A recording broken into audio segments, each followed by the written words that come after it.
Thanks for joining us on today's segment of the interview. We will be looking at all year round farming. I have an unusual guest today. What makes him unusual? He is a medical doctor, a very senior urologist at that. He also happens to be the CMD of the Bayes University Hospital. Please do join me welcome Dr. Mohammed Dogo. Sir, thank you so much for joining us. Thank you very much. Thank you for having me. Sir, you're a medical doctor and yet such a farmer of note. Share your thoughts with us. How did this all start? Well, I think this long story. I think it all started when I was a small boy. I remember when my mother, whenever she tries to prepare the soup, she will come and cut the tomato, the pepper, etc. And then, of course, the area is usually wet. The seeds will sprout. And then I saw, so these are tomato seedlings. So I started transplanting at home. Wow. And that's how I started to develop, the interest in agriculture.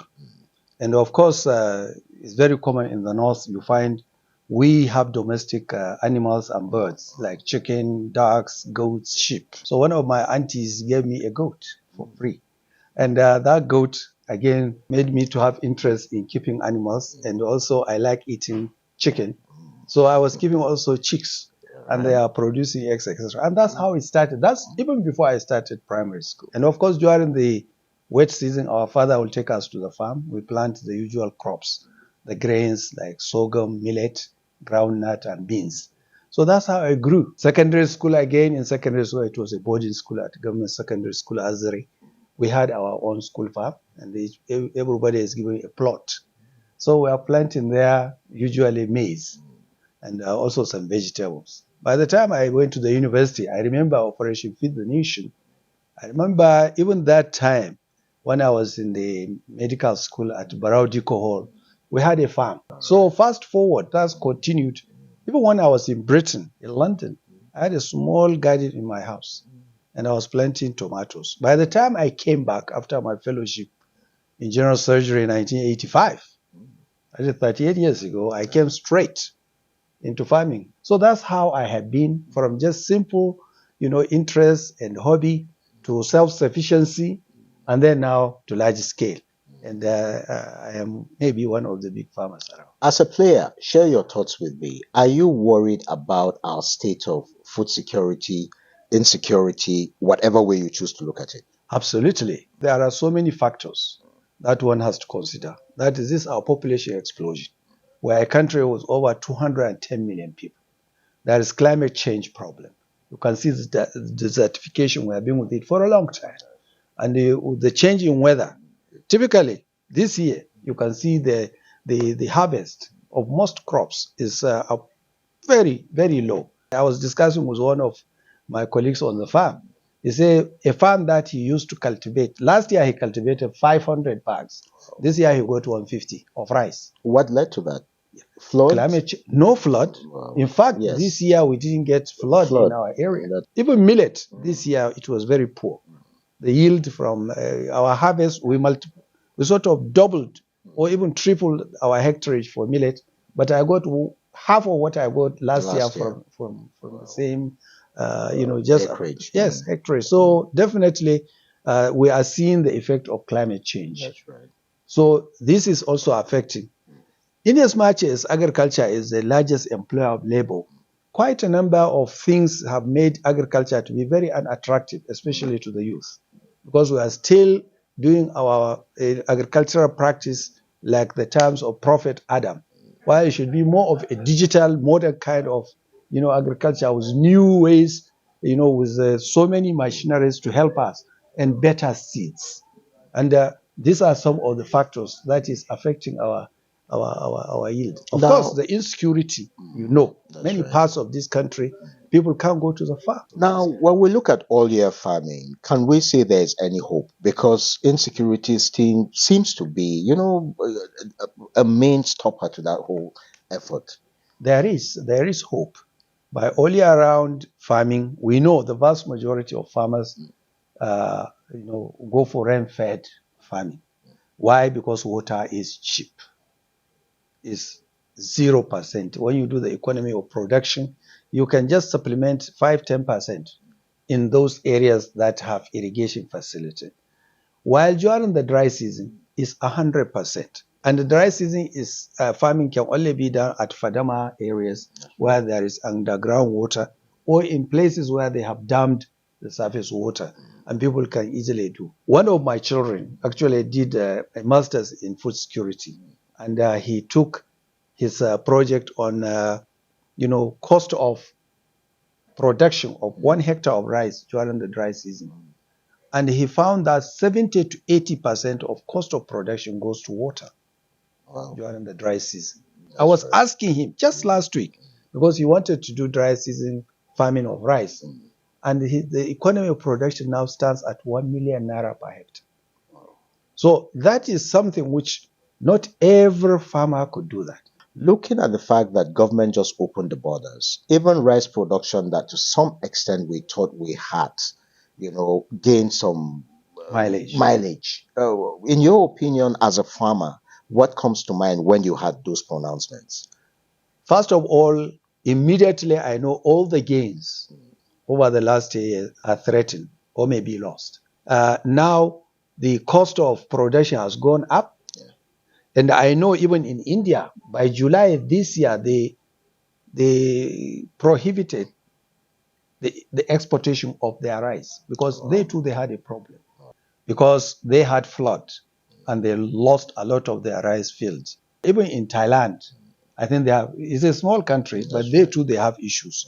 So generally, because of this global change, definitely the world is experiencing food shortages all over. To have all the year-round agriculture is key to addressing our home problems. I know there are so many plants, because the bulk of the food is the food stuff. You are looking at the grains like maize, yes, like rice, sorghum, millet, etc. Those ones, they could do very well, because you have to be lucky to have an area with underground water or a dam before you can have all year round farming. Otherwise, you are stuck in there with only rain-fed agriculture for just 4 months. And now some of the the rain seasons are very short. And another problem that is threatening our all year round is other inputs. Those inputs are very critical. One is the seed. It's very difficult to get, quality seed in the country. And not only getting quality seed, there are some of us who are also looking at the other side of the story. When you have genetically modified seeds, they will give you the yield, but you are losing your indigenous grains. That's right.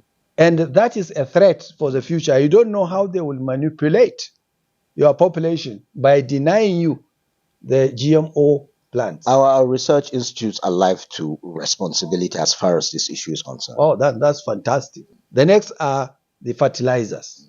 Fertilizer has, the prices are going through the roof. And now we are not having enough agricultural extension workers. That's right. Knowledge is lacking. And many people don't know when to plant, when to spray herbicide, or if there is infestation with insects, etc. These are all issues that are actually weighing heavily on the production of food in this country.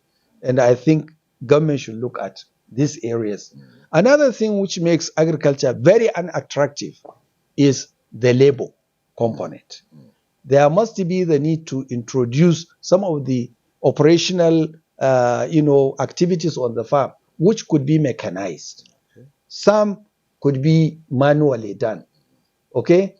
But if you can introduce even 50 to 60% mechanization in land preparation, in planting, in weeding, in harvesting, I think it will go a long way in attracting the young people to come into the agricultural space. Otherwise, it's like slavery. Looking at the cost, a lot of people will tell you it's almost impossible. Government has a responsibility. And since we have a national challenge, and it has been declared, a state of emergency on our food security, I think government, at least for once, should try to improve on some more interventional things, but going directly to the real farmer. You find that some of these interventions, when they come, there are people in courts that get bulk allocation, thinking that they will distribute to the real target population, but you see them in marketplace. Who should get this bulk allocations, as it were? Well, you see, government has a responsibility.